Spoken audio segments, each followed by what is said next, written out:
আমন্ত্রণ জানাচ্ছি প্রিয় দর্শক, মানচিত্রে নিয়মিত আয়োজন কথোপকথন। অতিথিকে বাড়িতে ডেকে এনে আপ্যায়ন করে খেতে দেওয়া হয়েছে, তারপর যদি তাকে অপমান করা হয় তাহলে সেই অপমানটা কতটা গায়ে লাগবে। এমন ঘটনায় ঘটেছে কিন্তু আমেরিকা এবং চীনের মধ্যে। বিষয়টা কি হয়েছে আমি আপনাদের ক্লিয়ার করে দিই। আমেরিকা এবং চীন মুখোমুখি সংঘর্ষের দিকে কিন্তু এগিয়ে চলেছে। আর এই আমেরিকা এবং চীন এই দুই দেশের মধ্যে মেন কেন্দ্রবিন্দু হয়ে গেল তাইওয়ান। তাইওয়ান হচ্ছে একটা দ্বীপ। আমরা কি দেখেছি যে 9 বছর পর ডোনাল্ড ট্রাম্প গেছে কোথায়? চীনে গেছে, এখন চীনেই রয়েছে। এবং যখন চীনে রয়েছে এই মুহূর্তে সব থেকে বড় বিপজ্জনক জায়গা হচ্ছে তাইওয়ান। কারণ ডোনাল্ড ট্রাম্প আসার আগে 4 লাইন ঘোষণা করেছিল চীন, যে আপনি আসছেন আসুন, কোনো অসুবিধা নেই, ওয়েলকাম, কিন্তু আমাদের দেশের 4টে পয়েন্ট নিয়ে আপনি কথা বলবেন না, আর যদি বলেন তার পাল্টা রিপ্লাই আপনারা পাবেন। ডোনাল্ড ট্রাম্প সেইটাই করে দিয়েছে।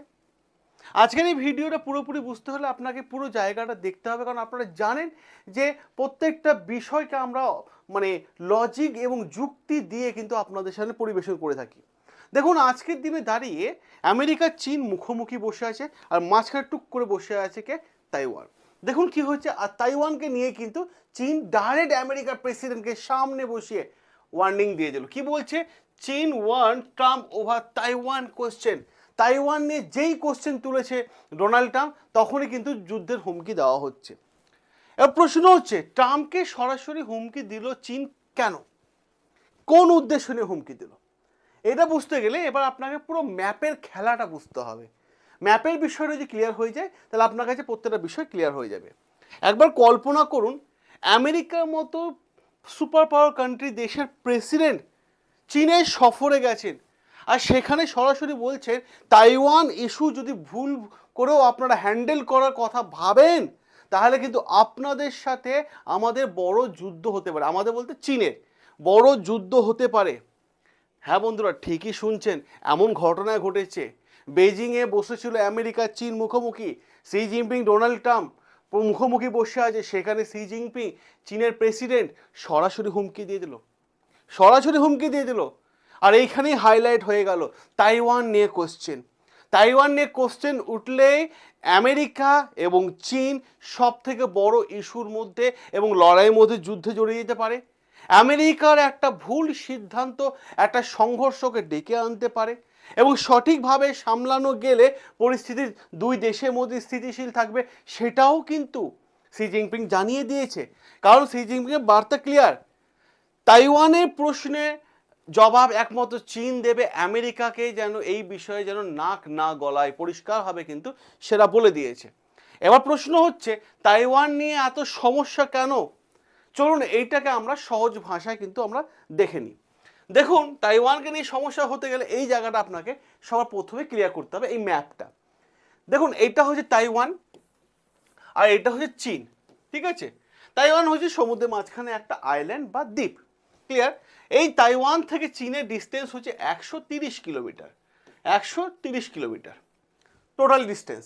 এবার প্রশ্ন হয়ে যায় এখানে, এটা এই দ্বীপটা ইতিহাসের ক্ষেত্রে কিন্তু অনেক বড় ইতিহাস জড়িয়ে আছে, এবং বহুবার এই দ্বীপটা প্রায় 200 বছরে কি আরও বেশি পুরনো দ্বীপ, কিন্তু ইতিহাসে 200 বছর ধরে কিন্তু এর নাম কিন্তু উঠে আসছে। তাইওয়ান আসলে কি? তাইওয়ান একটা দ্বীপ, এবং বলা হচ্ছে যে রাষ্ট্র হিসেবে কিন্তু তাইওয়ান ঘোষণা হয়েছে, যা চীনের মূল ভূখণ্ড থেকে 130 কিলোমিটার দূরে, এবং ইতিহাসের ক্ষেত্রে জটিলতম বিষয়টা গুরুত্বপূর্ণ। এবার সবার প্রথমে বুঝে নিন এই দ্বীপটার ইতিহাস। এই দ্বীপটার ইতিহাস যদি আপনাদের কাছে ক্লিয়ার হয়ে যায় সরি, তাহলে পুরো বিষয়টা ক্লিয়ার হয়ে যাবে। প্রথমে এই তাইওয়ান দ্বীপে বাস করত আদিবাসীরা, যেটা চীন দাবি করছে যে এই দ্বীপে চীনের আদিবাসীরা এখানে বাস করত। পরবর্তীকালে এই আদিবাসীদেরকে তাড়িয়ে এখানে একটা সাম্রাজ্য তৈরি হলো, একটা বংশ চালাচ্ছিল, তার নাম হচ্ছে কুইন ডাইনেস্টি। এরা চালাচ্ছিল। এই কুইন ডাইনেস্টি এখান থেকে সরে গিয়ে এই কুইন ডাইনেস্টির সঙ্গে এই দ্বীপের নজরে আসে কাজ জাপানের। জাপান চেয়েছিল এই দ্বীপটাকে কন্ট্রোল করা যায়, জাপান দাবি করেছিল এই দ্বীপটা তাদের পূর্বপুরুষের দ্বীপ। তাই জাপান কি করলো, অ্যারাউন্ড 1895 সালে এই দ্বীপটাকে দখল করলো জাপান। 1895 সাল থেকে 1895 সাল থেকে 1945 সাল পর্যন্ত এই দ্বীপটাকে টোটালটাই কন্ট্রোল করছিল জাপান। পরবর্তীকালে এই চীনের মধ্যে যখন দুই পার্টির মধ্যে লড়াই শুরু হলো, একটা পার্টি কি করলো, তারা এই চীন ছেড়ে এই তাইওয়ানে কিন্তু তারা বসতি স্থাপন করে দিল। বর্তমানটা এখন তাদেরই, কারণ তাইওয়ানে চীনের মধ্যে যখন সিভিল ওয়ার শুরু হয়েছিল, সেই সিভিল ওয়ারের ফলে বহু মানুষ পালিয়ে এসে এই তাইওয়ান দ্বীপে বসতি স্থাপন করে এবং তাইওয়ান দ্বীপ দখল করে। এবার যদি আমি আপনাদের সঙ্গে আরও একটা গুরুত্বপূর্ণ জায়গা তো দেখি বলি, 1949 সালে চীনের মধ্যে হয় সিভিল ওয়ার। সেখানে বহু মানুষ এখানে চলে আসে, বসতি স্থাপন করে এবং পরিষ্কারভাবে কি ইস্যু ছিল, মেনল্যান্ড চায়নাতে একটা কমিউনিস্টদের হাতে চলে গেছিলো। মেনল্যান্ড চায়না বলতে গেলে এইটা কমিউনিস্টদের হাতে চলে গেছিল, যার ফলে অপোজিশন পার্টির সাথে ওখানে আর একটা পার্টি ছিল যাকে বলা হতো ROC। এর ফুল ফর্ম যদি আপনারা দেখতে হয় বলে দিই, রিপাবলিক অফ চায়না। ঠিক আছে, তো এই ROC এর সাথে কিন্তু মানে কমিউনিস্ট পার্টির লোকেদের মধ্যে লড়াই শুরু হয়ে গেল। যখন এই দুই পার্টির মধ্যে লড়াই শুরু হলো, তখন এই ROC রিপাবলিক অফ চায়না এরা কি করলো, চায়না মূল ভূখণ্ড থেকে 130 কিলোমিটার দূরে এই আইল্যান্ডে 1949 সাল থেকে এরা এখানে কি করলো, বসতি স্থাপন করে দিল। এখান থেকে। ঠিক আছে, যখন এখানে বসতি স্থাপন করে দিল, তো চায়না দেখছে ভাই এটা তো আমাদের পূর্বপুরুষদের রয়েছে, তাহলে চায়না তাহলে দুটো ভাগে ভাগ হয়ে গেল 1949 সালে। তো চায়না বলতে গেলে মেন এইটাকেই বোঝায়। ঠিক আছে, এবার প্রশ্ন আসে এখানে যে গুরুত্বপূর্ণ জায়গা, মেন আইল্যান্ড চায়নার লোকেরা কি করেছে, তারা চাইছে যে এই মুহূর্তে মানে people of public of China তারা যে বক্তব্য যে এই দ্বীপটা তাদের মধ্যে অন্তর্ভুক্ত করে নিতে। এবার এরা তাইওয়ান আগে ঠিক করেছিল যে হ্যাঁ, আজ থেকে 70-80 বছর আগে ঠিক ছিল যে আমরা চীনের সঙ্গে অ্যাটাচ হয়ে যাব, আমাদেরই তো পূর্বপুরুষ। কিন্তু বর্তমান সময় এখানে যেহেতু গণতান্ত্রিক বিষয়ের মাঝে সব কিছু চলছে, তখন এরা বলছে না আমরা আলাদাভাবেই থাকবো, কারোর সঙ্গে আমরা যোগাযোগ রাখবো না। এবার প্রশ্ন হচ্ছে এই দ্বীপটা চীনের কাছে এত গুরুত্বপূর্ণ কেন? তাহলে চীনের কাছে গুরুত্বপূর্ণ কারণ হচ্ছে চীন প্রথমে দাবি জানাচ্ছে যে এই চীনটা এই তাইওয়ান দ্বীপটা তাদের পূর্বপুরুষের দ্বীপ, কারণ বহু যুগ থেকে তাদের পূর্বপুরুষ এখানে বসতি স্থাপন করেছে। তার সাথে সাথে চীনের একটা জাতীয়বাদের প্রশ্ন কিন্তু মুখের সামনে চলে আসছে, কারণ চীন বলছে যে ভাই মানে এটা আমাদের কন্ট্রোলে আসবে। এবং সাথে সাথে একটা ঐতিহাসিক মানে প্রশ্নের মুখ থেকে চীন বেরিয়ে আসতে চেষ্টা করছে যে তোমরা তো তোমাদের লোকদেরকে আগে বের করে দিচ্ছ, এখন চাইছো, তাই চীন চাইছে এটাকে নিজের কাছে নিয়ে আসতে। এবং সাথে সাথে আরও একটা গুরুত্বপূর্ণ জায়গা, এই তাইওয়ানকে যদি আমেরিকা কন্ট্রোল করে নেয়, তাহলে পুরো মিডল ইস্ট এবং চীনের অ্যাক্টিভিটি কি চলছে সেটার ওপর নজরদারি রাখতে পারবে আমেরিকা। সেইটার জন্য চীন চাইছে যে এই বিষয়টাকে ইমিডিয়েটলি আটকাতে হবে। চীন পরিষ্কারভাবে দেখুন, 1839 সালে যখন যুদ্ধ হয়েছিল, 1839 সাল থেকে যখন 1949 সাল পর্যন্ত চায়নার মধ্যে সিভিল ওয়ার যখন চলেছিল, তখন বিদেশি শক্তিগুলো জোর করে চীনের মাটি দখল করে নিয়েছিল, যার ফলে গোটা বিশ্বকে বুঝিয়ে দিয়েছিল চীন দুর্বল এবং চীনকে অপমান করেছিল। তাই তাইওয়ান আলাদা হয়ে মানে একটা নতুন দ্বীপে বসতি স্থাপন করেছে তাইওয়ানের লোকেরা, চীনের লোকেরাই তাইওয়ানে গিয়ে বসতি স্থাপন করেছে। এই দাগটা থেকে বেরিয়ে আসার জন্য চীনের লোকেরা চাইছে যে এইটা চীনের মধ্যে ঢুকে যাক, এই হচ্ছে এদের মেন ইস্যু। এবার চীনের প্রেসিডেন্ট আছে বর্তমানে কে, এই মুহূর্তে শি জিনপিং আছে।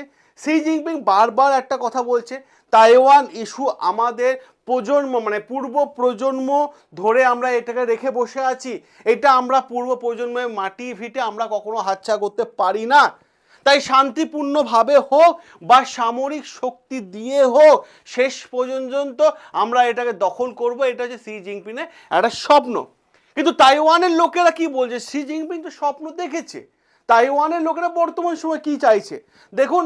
আগে যেটা আমি বললাম 70-80 বছরের আগে তাইওয়ানের লোকেরা চাইছিল যে হ্যাঁ আমরা চীনের সাথে অ্যাটাচ হয়ে যাব, কিন্তু এখন কি হয়েছে, তাইওয়ানে গণতন্ত্র এসেছে, তাইওয়ান একটা জাতীয় প্রতীক হিসেবে উঠে আসছে এবং নতুন প্রজন্ম যারা রয়েছে তারা এখন তাইওয়ানের নিবাসী বলাই কিন্তু চারিদিকে শুরু করে দিয়েছে, যার ফলে তারা কিন্তু আর চীনের সাথে অ্যাটাচ হতে চাইছে না। এবার প্রশ্ন হচ্ছে, তাইওয়ানের ভেতরে আবার 3টে গোষ্ঠী তৈরি হয়ে গেছে। এই গোষ্ঠীগুলো একবার দেখে নিন।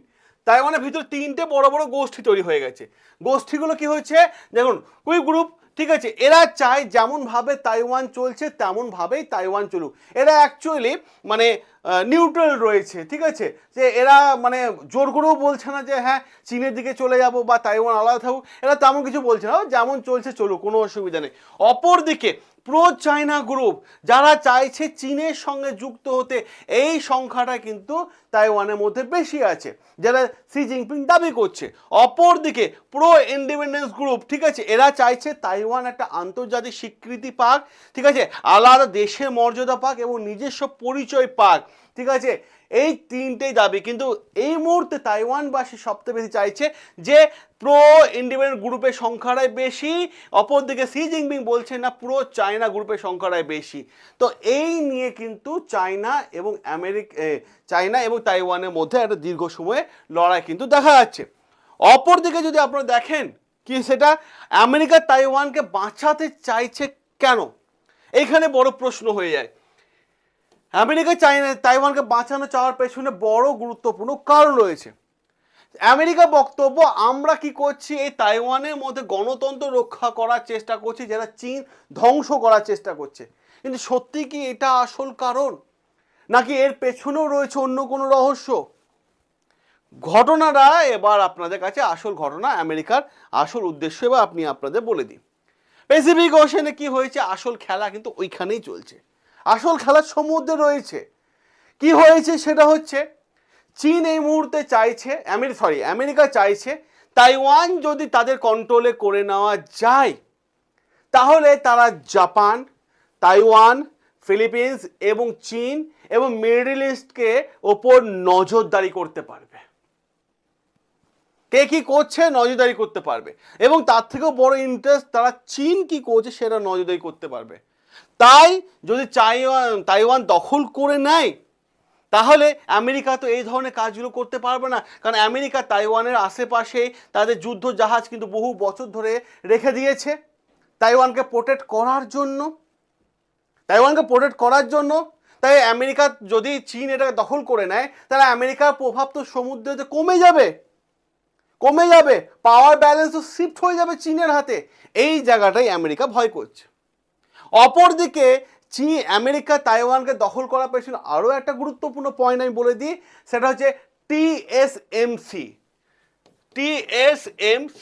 কি দেখুন, তাইওয়ান, আপনি যে ভিডিওটা দেখছেন, মোবাইলে দেখছেন বা ল্যাপটপে দেখছেন বা টিভিতে দেখছেন, যেখান থেকে খুশি দেখছেন, প্রত্যেকটা জিনিসগুলো তো একটা চিপের মধ্যে প্রোগ্রামগুলো সেট করা থাকে। চিপ উৎপাদনে সব থেকে বেশি বিখ্যাত বিশ্বের মধ্যে এই ছোট্ট একটা আইল্যান্ড, তার নাম হচ্ছে তাইওয়ান। যারা বর্তমান সময় হচ্ছে এআই যুগ, এআই ইন্টিগ্রেটেড চিপ এই তাইওয়ান বানিয়ে থাকে। স্মার্টফোন যেটা অ্যান্ড্রয়েড ফোন আপনি ইউজ করছেন, তারও চিপ তাইওয়ান থেকেই বিশ্বে বিভিন্ন দেশে যায়। তাছাড়া কি আছে, মিলিটারি সিস্টেমের চিপ, সেটাও কিন্তু তাইওয়ান বানিয়ে থাকে। স্যাটেলাইট টেকনোলজির চিপ, সেটাও তাইওয়ান বানিয়ে থাকে। এই জায়গাটা যদি দখলে চলে যায়, তাইওয়ান থেকে আমেরিকাও কিন্তু চিপ কিনে, রাশিয়াও কিনে, জাপানও কিনে। তাই তাইওয়ানের ওপর নির্ভর করছে America, Japan, south Korea, Bharat, সবাই তাইওয়ানের চিপের ওপর আমরা নির্ভরশীল। আজকে যদি যুদ্ধ হয়ে যায়, তাহলে আজকে যে আমেরিকা ও চায়না যে মুখোমুখি লড়াই চলে আসে, তাহলে কি হবে, চিপ সাপ্লাই বন্ধ হয়ে যাবে, গ্লোবাল বিজনেস মারাত্মক লেভেলে ধাক্কা খাবে, টেকনোলজি ক্রাইসিস দেখা যাবে, স্টক মার্কেট ঠ্যাক করে পড়ে যাবে। সমস্যা এখানে তৈরি হবে, এখানেই সমস্যা। বা আমেরিকা চাইছে কি, আমেরিকা কি বলছে, আমেরিকা বলছে আমরা মানি না, আমরা মানি ওয়ান চাইনা পলিসি।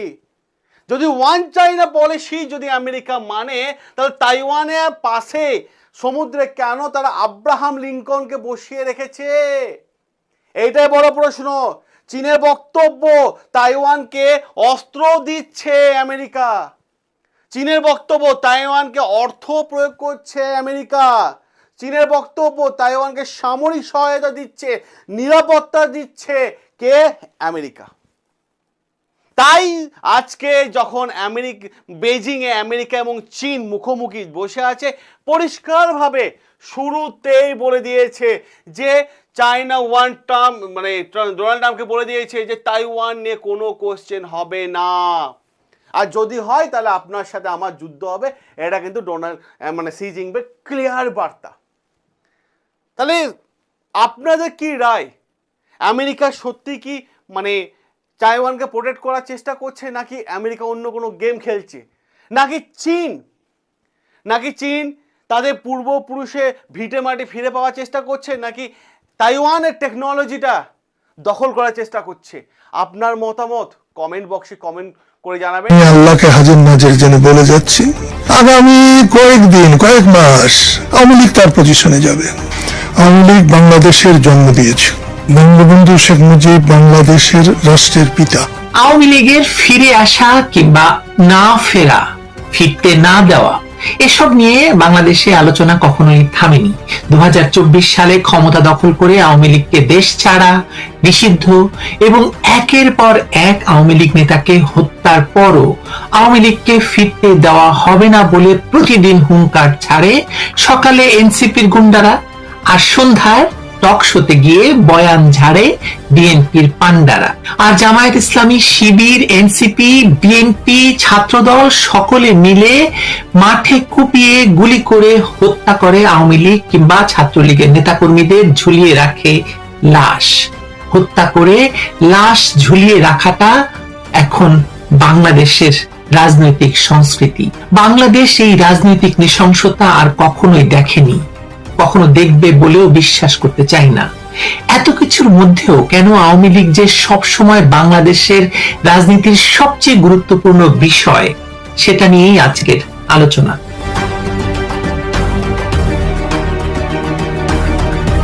বাংলাদেশের রাজনীতিতে একটি বিষয় এখন দিবালোকের মতো স্পষ্ট হয়ে উঠেছে। দৃশ্যত আওয়ামী লীগ ক্ষমতায় নেই, প্রকাশ্যে রাজনীতি করতে পারছে না, দলীয় কার্যালয়ে ঢুকতে পারছে না, শীর্ষ নেতৃত্বের বড় অংশ দেশের বাইরে অবস্থান করছেন এবং হাজার হাজার নেতাকর্মী গায়েবী এবং উদ্দেশ্য প্রণোদিত মামলায় জর্জরিত। কিন্তু তারপরও দেশের রাজনৈতিক আলাপের একমাত্র বিষয়, একমাত্র কেন্দ্রবিন্দু সেই আওয়ামী লীগই। ক্ষমতাসীন বিএনপি, যুদ্ধাপরাধী জামায়াত ইসলামী, এনসিপি কিংবা তথাকথিত গণ অভ্যুত্থান বা বিপ্লবের সুবিধাভোগী গোষ্ঠীগুলোর প্রতিদিনের রাজনীতির মূল উপজীব্য এখনো কেবলই আওয়ামী লীগ। কারণ তারা তাদের অবচেতন মনে খুব ভালো করেই জানে বাংলাদেশ নামক ভূখণ্ডের শেকড় থেকে আওয়ামী লীগকে পুরোপুরি মুছে ফেলা যায়নি, যাবে না। যদি সত্যি আওয়ামী লীগ শেষ হয়ে যেত, নিঃশেষ হয়ে যেত, তাহলে প্রতিদিন টক শোতে বসে কিংবা সংবাদ সম্মেলন করে আওয়ামী লীগকে নিষিদ্ধ রাখার দাবি তুলতে হতো না। তাহলে চট্টগ্রাম নগরীর সাগরিকা ফ্লাইওভারে ঝুলন্ত অবস্থায় উদ্ধার হওয়া আকবরশাহ থানা ছাত্রলীগের মুক্তিযুদ্ধ বিষয়ক সম্পাদক কাউসার আহমেদের নির্মম হত্যাকাণ্ডকে তড়িঘড়ি করে পুলিশের মাধ্যমে আত্মহত্যার বয়ান দিয়ে ধামাচাপা দেওয়ার চেষ্টা করতে হতো না। কাউসারের এই ঝুলন্ত নিথর দেহটি কেবল একটি লাশ নয়, এটি বাংলাদেশের বর্তমান ভয়ঙ্কর ফ্যাসিবাদী রাজনৈতিক বাস্তবতার এক জ্বলন্ত দলিল। মধ্যযুগীয় কায়দায় একজন তরুণকে অপহরণ করে নির্মমভাবে হত্যা করে তার লাশ ফ্লাইওভারে ঝুলিয়ে রাখার যে কার্টেল স্টাইলের নৃশংসতা আমরা দেখলাম, তা প্রমাণ করে বর্তমান রাষ্ট্র কাঠামো কাদের নিয়ন্ত্রণে এবং কারা বাংলাদেশ চালাচ্ছে। এটিকে যদি আপনারা আইন শৃঙ্খলার অবনতি হিসেবেও দেখেন, আওয়ামী লীগ বা ছাত্রলীগ বাদ দেন, একজন মানুষকে মেরে ঝুলিয়ে রাখা কত বড় আইনহীনতা, কত বড় অপরাধ এবং কত বড় এক্সাম্পল বা উদাহরণ হতে পারে এই বর্বরতার এক্সিবিশন, ভাবুন একবার। সত্য যাই হোক না কেন, বড় বাস্তবতা হলো বাংলাদেশে এখন এমন এক ভয়াবহ রাজনৈতিক পরিবেশ তৈরি হয়েছে যেখানে আওয়ামী লীগ বা ছাত্রলীগের কোন নেতা কর্মীর অস্বাভাবিক মৃত্যু সাধারণ মানুষ আর স্বাভাবিকভাবে নিতে পারছে না। কারণ গত কয়েক মাসে জুলাই সন্ত্রাসী এবং বিএনপি জামায়াতের সশস্ত্র ক্যাডাররা রাজনৈতিক সহিংসতাকে এমন এক বর্বর পর্যায়ে নিয়ে গেছে যে হত্যা শব্দটাই এখন প্রথমে মানুষের মাথায় আসে। আর এই পৈশাচিক পরিবেশ তৈরি করেছে বিএনপি, জামায়াত, এনসিপির সম্মিলিত অপরাজনীতি। তাদের রাজনীতির মূল ভিত্তি এখন প্রতিশোধ, ঘৃণা এবং আওয়ামী লীগ বিরোধিতা। রাষ্ট্র পরিচালনার সক্ষমতা, অর্থনীতির চাকা সচল রাখা, প্রশাসনিক দক্ষতা কিংবা আধুনিক রাষ্ট্রচিন্তা এসবের বিন্দু মাত্র ছোঁয়া তাদের মধ্যে নেই। রাষ্ট্র চালানো এবং মব বা উন্মত্ত জনতা পরিচালনা করা যে এক জিনিস নয় তা এই শাসক গোষ্ঠী পদে পদে প্রমাণ করছে। ফেসবুকে প্রোপাগান্ডা ছড়ানো আর একটি দেশের সামষ্টিক অর্থনীতি পরিচালনা করা সম্পূর্ণ ভিন্ন বিষয়। বর্তমান ক্ষমতাসীন গোষ্ঠী দেশ পরিচালনায় যে চরম অদক্ষতা দেখাচ্ছে তাতে সাধারণ মানুষের মনে বা মধ্যে ধীরে ধীরে এক তীব্র তুলনামূলক মনস্তত্ত্ব তৈরি হয়েছে। মানুষ এখন প্রতিনিয়ত আগের সময়ের সঙ্গে বর্তমান সময়ের তুলনা করছে। বিদ্যুৎহীনতা, লাগামহীন বাজার দর, চরম নিরাপত্তাহীনতা, ভেঙে পড়া প্রশাসন এবং আন্তর্জাতিক সম্পর্কের অবনতি সবকিছু মিলিয়ে মানুষের একটি বিশাল অংশের মধ্যে প্রশ্ন তৈরি হয়েছে, আসলে কি আমরা ভালো আছি নাকি আগে ভালো ছিলাম? এই প্রশ্নটাই বর্তমান বাস্তবতায় আওয়ামী লীগের সবচেয়ে বড় রাজনৈতিক অক্সিজেন। এ কারণেই বঙ্গবীর কাদের সিদ্দিকীর মতো বর্ষিয়ান রাজনীতিকের বক্তব্যে অত্যন্ত তাৎপর্যপূর্ণভাবে উঠে এসেছে যে আওয়ামী লীগ কেন ফিরে আসবে। তিনি যখন বলেন আওয়ামী লীগ আবার তার পজিশনে যাবে, তখন তিনি হয়তো রাতারাতি ক্ষমতায় ফেরার কথা বোঝাননি, কিন্তু তিনি বাংলাদেশের রাজনৈতিক বাস্তবতাটা ঠিকই অনুধাবন করেছেন। এই দেশের সবচেয়ে পুরনো, সাংগঠনিকভাবে সবচেয়ে বিস্তৃত, দক্ষ এবং মহান মুক্তিযুদ্ধের সঙ্গে সরাসরি জড়িত একটি দলকে চিরতরে নিষিদ্ধ করে রাখা যে প্রায় অসম্ভব, সেটা তার চেয়ে ভালো খুব কম মানুষই বোঝেন। আরেকটা অত্যন্ত গুরুত্বপূর্ণ বিষয় হলো, যারাই বলছে যে আওয়ামী লীগ নিশ্চিহ্ন হয়ে গেছে, আওয়ামী লীগ কি আসলে পুরোপুরি নিশ্চিহ্ন হয়ে গেছে? আওয়ামী লীগকে নিষিদ্ধ করতে পেরেছেন? তারা আছে, সর্বত্র আছে এবং তারা দৃশ্যমান। তৃণমূল পর্যায়ে আওয়ামী লীগের সাংগঠনিক যোগাযোগ এখনো নিবিড়ভাবে টিকে আছে। বিভিন্ন এলাকায় নেতাকর্মীরা ধীরে ধীরে কৌশলে এলাকায় ফিরছেন, অনেকে প্রকাশ্যে না হলেও গোপনে সংগঠিত হওয়ার কাজ চালিয়ে যাচ্ছেন। এমনকি নিষিদ্ধ অবস্থাতেও বাংলাদেশ ছাত্রলীগ বিভিন্ন ক্যাম্পাসে নিজেদের যোগাযোগ রাখছে এবং তারা কমিটি দিয়েছে। সামাজিক যোগাযোগ মাধ্যমের বিভিন্ন ইউনিটের নীরব অথচ দৃঢ় রাজনৈতিক উপস্থিতি প্রমাণ করে দলটি একটি আন্ডারগ্রাউন্ড রাজনৈতিক পুনর্গঠনের পর্যায়ে প্রবেশ করেছে। এখন আওয়ামী লীগের সামনে রাজনীতিতে প্রত্যাবর্তনের মূলত দুটি পথ খোলা রয়েছে। প্রথম পথ হচ্ছে প্রতিপক্ষের ব্যর্থতার জন্য অপেক্ষা করা। অবৈধ ইউনূস সরকারের পতনের পর ইউনূস সরকারের বর্ধিত সংস্করণ, তারেক রহমানের সরকার যে ক্ষমতায় আছে তারা দেশ চালাতে চূড়ান্তভাবে ব্যর্থ হবে এবং জনগণের মধ্যে ক্ষোভের দাবানল জ্বলবে। তখন সেই জনরোষের সুযোগ নিয়ে আওয়ামী লীগ ফিরবে। এটা একটা পথ, তবে এই পথটি দীর্ঘ এবং অনেকাংশেই হয়তো ভাগ্যের উপর নির্ভরশীল। দ্বিতীয় এবং অধিকতর কার্যত পথটি হচ্ছে আরো অ্যাক্টিভ হওয়া, সক্রিয় রাজনীতিতে ফিরে আসা, যেটি আওয়ামী লীগ শুরু করেছে বলে আমি দেখতে পাচ্ছি। সাংগঠনিক পুনর্গঠন, তৃণমূলের সঙ্গে নিবিড় যোগাযোগ, নতুন নেতৃত্ব তৈরি, আন্তর্জাতিক মহলে জোরদার কূটনীতি এবং ডিজিটাল রাজনৈতিক উপস্থিতি শক্তিশালী করার মাধ্যমে সুযোগ বুঝে রাজনৈতিকভাবে দৃশ্যমান হয়ে যাওয়া, যেটা আমরা দেখতে পাচ্ছি। বাস্তবে আওয়ামী লীগের জন্য এই দ্বিতীয় পথটি যে বেশি কার্যকর সেটা আওয়ামী লীগের প্রধান নেতৃত্ব বোঝেন, মনে করেন এবং তিনি সেটা নির্দেশনা দিয়েছেন বলে শোনা গেছে। সবচেয়ে বিস্ময়কর ব্যাপার হলো আওয়ামী লীগকে ফেরানোর ক্ষেত্রে সবচেয়ে বড় ভূমিকা হয়তো দলটি নিজে রাখছে না, বরং তাদের প্রতিপক্ষ বিএনপি, জামায়াত, এনসিপি সহ বাকি যারা, তারাই সেই ক্ষেত্রটি প্রস্তুত করে দিচ্ছে। গণ অধিকার পরিষদের সাবেক সাধারণ সম্পাদক রাশেদ খান সম্প্রতি ইসলামী ছাত্র শিবিরকে উদ্দেশ্য করে বলেছেন যে যা শুরু করেছেন আপনাদের কারণে আওয়ামী লীগ ফিরবে। এই বক্তব্য প্রমাণ করছে যে তথাকথিত গণ অভ্যুত্থানের সুবিধাভোগীরাও এখন শিবিরের আগ্রাসী রূপ দেখে ভীত।